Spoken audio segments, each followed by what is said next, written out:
Welcome back. Again, I'm still in the hot seat. Seat. Yep. That's because John will say I've got a lot to say. But I hope what we say is... He's my greatest fan. Yes. Oh, aye. So we've chosen to take on the thorny subject of anxiety. Yes. In this video. Yeah.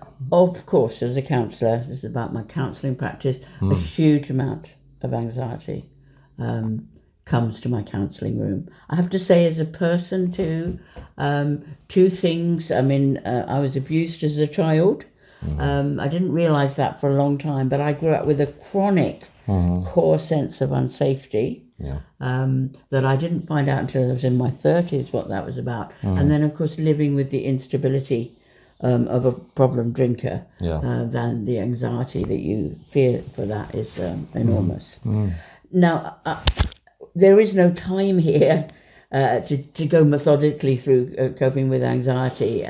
No, there's books written about it, courses written about it. There's libraries full of stuff, on anxiety. So we're not going to cover it in 10 minutes. If you're really anxious, there's a lovely little series. John's got one called First Steps Out of Problem Drinking, and they've got one on anxiety. First Steps Out of Anxiety. Series of books. It is a series. There's lots of different ones, but it's a good little place to start because it's a little book. If you're feeling anxious, gives you little kind of clues. But there are some good books around. There's one or two influencers that have done some good books on anxiety recently that have really been through anxiety themselves. So just first thing that I do, and I really suggest you do this, is to extrapolate out the difference between the ghost fears and what I call concerns. And I always do this with my clients. Ghost fears and concerns. Fears, yeah. Yes. What does that mean? The ghost fears, and people who live with a drinker are absolutely riddled with this. The ghost fears are the what ifs. The enormous looming shadow. The spectre. Of what if. And actually, if you... who is it? Somebody quote, I think it might have been Churchill or somebody. It's been put down to Mark Twain. Oh, Mark Twain, and also Churchill and various other people, and I can't remember who it was. So I put it in a blog post one time, and somebody corrected me, so I can't remember who. Anyway, say the quote. The quote is, the majority of the fears I had never happened. Yes, I think it's... I've had lots of fears in my life, the majority of which never happened. Something like that. Something cleverer than that, but it's kind of like that. Yes. It's much more witty than that. Yes, okay. But a large part of our fears is anticipating crisis. Now, let me tell you this. Human beings are pretty good in a crisis. I think we're designed to cope with a crisis. And we basically get on with it. But human beings are absolutely crap at sitting around anticipating crisis. Yeah. Absolutely crap at that. Yeah.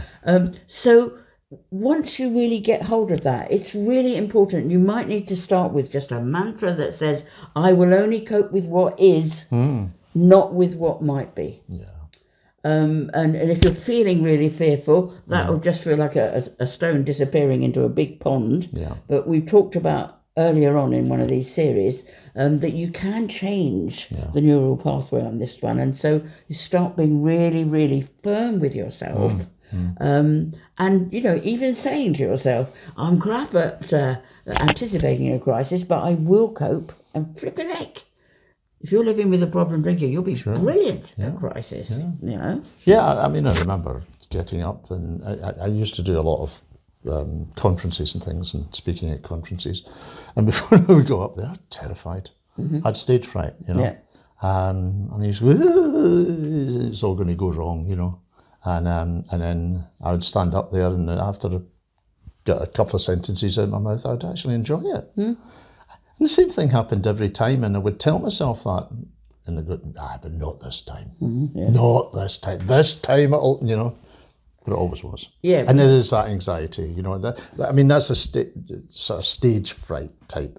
But life can be a bit like that. Yeah. Life can be, and I know the quote for this time, it was Shakespeare, all the world's a stage, and it feels a bit like that sometimes, But obviously with you, you got to see that once you faced that fear, the reality was actually, because you did a lot of public speaking and I did, really yes. were good at it, so yeah. again, that's an example of pushing through a feeling and getting to the actual reality of the situation. Yeah, there was a very famous book, and I can't even remember who wrote it, called "Feel the Fear and Do It Anyway." Yeah. It was quoted all over the place in the 60s or the 70s. And it was one of the first self-help books, I think, that was around. Absolutely. But anxiety is something that everybody experiences. It's not like it's some mental aberration. Only a few people experience anxiety. Everybody experiences. You know? And your fear or flight button is being perpetually pushed if you live with a drunk. So that is really high. So, but again, I don't think you could live with a drinker without getting a level of anxiety. I think you'd have to have a frontal lobotomy to be calm. But you can learn to control, certainly not to face it till it happens. Now, just to go back to the counselling room, so we sort it out between the what ifs, and we try and deal with the mental, of containing those, and then we look at concerns. Now, some things and worries are really concerning because they're real. But if something's real, usually there's things you can do about it. So usually.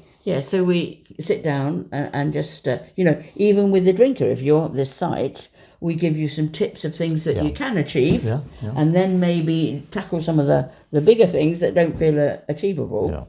So again, you address your concerns, but you put down your ghost fears.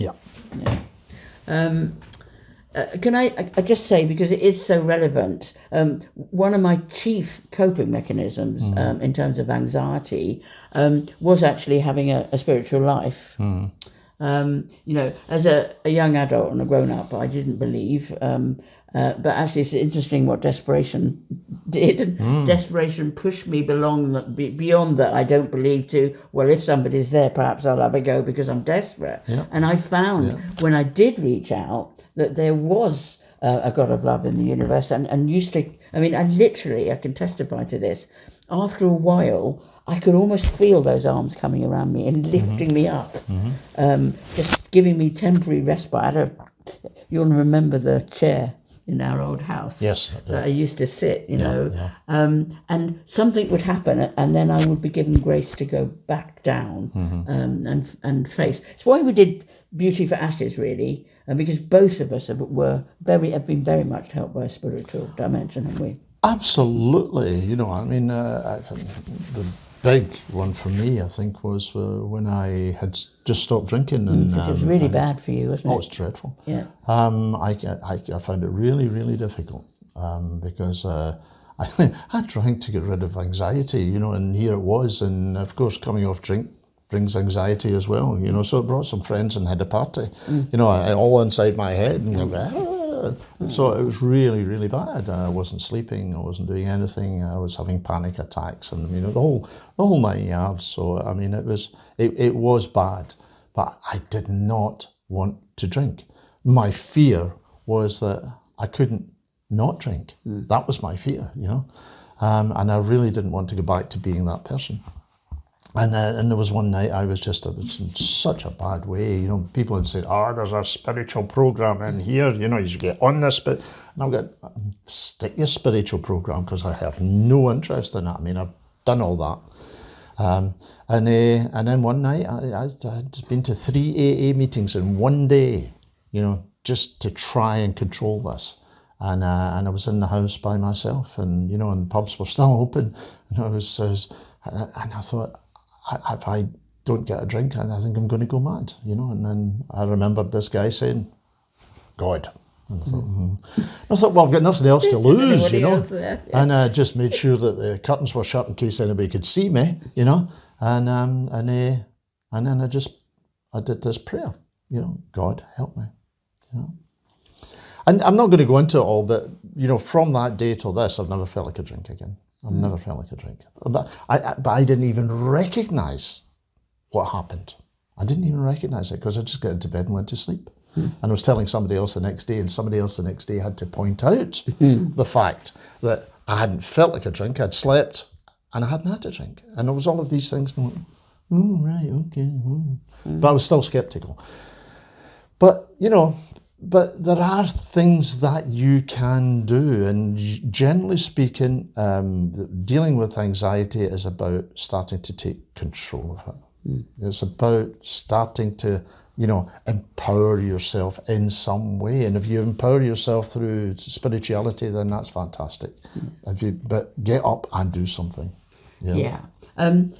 Just also to say that we want to be incredibly respectful of faith and stuff, and we are fully aware that you know, I mean, we're Christians, but we are deeply embarrassed by some of the ways that Christianity is presented. Deeply embarrassed. Yeah.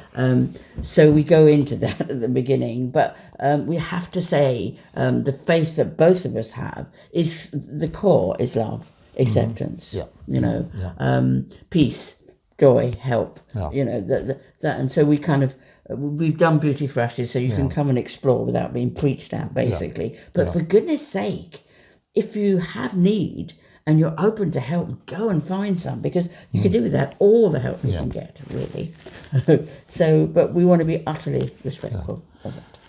But I don't want to end this video saying that's the only thing that we've got to offer you, because it's not, you know, as I say, because I think there are other things if you start to take control, you know. There are ways of doing it, you know. There are ways of being active, going out, you know, going to a gym even, you know, going for walks, taking, you know, meditation.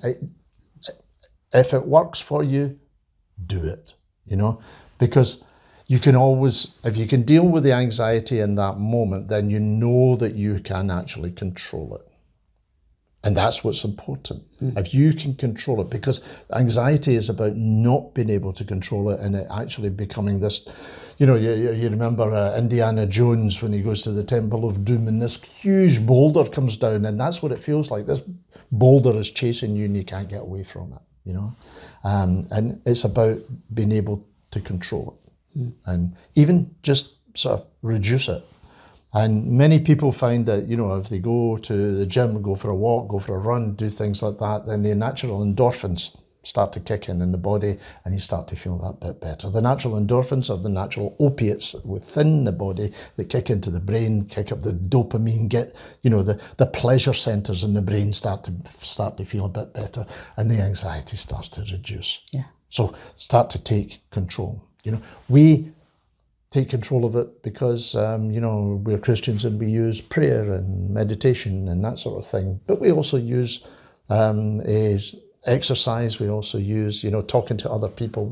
There's a whole raft of things. Yeah, absolutely. And that's a really good other thing to bring up, that much of our anxiety is because we live in a closed and secret world. Yeah. And we're, again, wired, I believe, to live in family and community. So do reach out to a safe person, to a member of your family you know will be wise and helpful, because that will reduce your anxiety if you feel that you're not alone on your journey. So, okay, there's much to be said about that, but we hope that the kind of the nuggets that we've teased out of this will be helpful for you. And thank you so much for listening. Okay. Bye-bye. Bye.